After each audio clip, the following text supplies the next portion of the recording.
What's going on, friends? It's Logan Myers here from Cinephellas.com to talk about 1984's horror classic by the late great Wes Craven, A Nightmare on Elm Street. This is a movie I hold dear to my heart. This is actually the first horror film I ever saw. I saw this when I was 3 years old and traumatized me for the rest of my life, and I couldn't sleep for about 2 weeks after seeing it back in the 80s. So that's saying something for a film. Wes Craven directed and written A Nightmare on Elm Street. He based the script off a story that he read in a local newspaper about a bunch of young, healthy kids mysteriously dying in their sleep. And hence, he created this story with Freddy Krueger. Freddy Krueger was a local child killer, and the parents of the town hunted him down, cornered him in the boiler room, the infamous boiler room, and kill him. So, the story is basically Fred Krueger coming back as a supernatural entity that haunts teenagers in their dreams and kills them. So in terms of other slasher films at the time, we had Michael Myers in Halloween, Texas Chainsaw Massacre, Friday the 13th. Freddy Krueger is the first, horror icon that didn't wear a mask. He had just had all the burn marks all over his face. And Freddy Krueger is one of the most iconic horror icons of all time.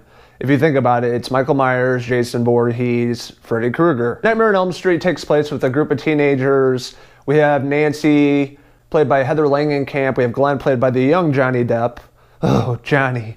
And we have Amanda Wyss playing Tina. So the teenagers start falling asleep, and so as they're having these dreams and coming across Freddy Krueger, they realize they can't go to sleep, and they have to do whatever it takes to stay awake. After so long, if you're drinking caffeine or doing coke or whatever, your body can only handle so much before it starts shutting down. They have to, come together and realize that they have to take Fred Krueger out once and for all. Heather Langenkamp playing Nancy, she's another famous horror icon in terms of Scream Queen. She's up there with Jamie Lee Curtis. She was in, a few other Nightmare on Elm Street films, but she was, the main character in the very first film that we're talking about tonight, and she did hell of a job. Nightmare on Elm Street has so many great, to Glenn getting sucked down into the bed, the big geyser of blood coming out and going all over the ceiling, the infamous scene with Nancy in the bathtub and Freddy's glove comes up.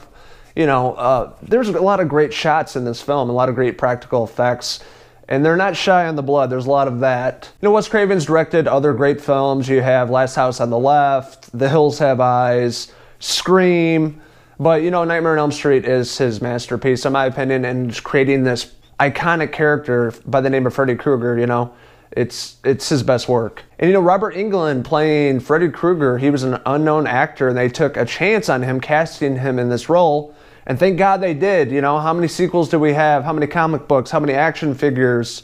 The list goes on and on. Overall, I'm going to give 1984's Nightmare on Elm Street a 4 out of 5 claw pieces.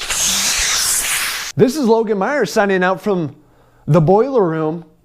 Until next time, cheese!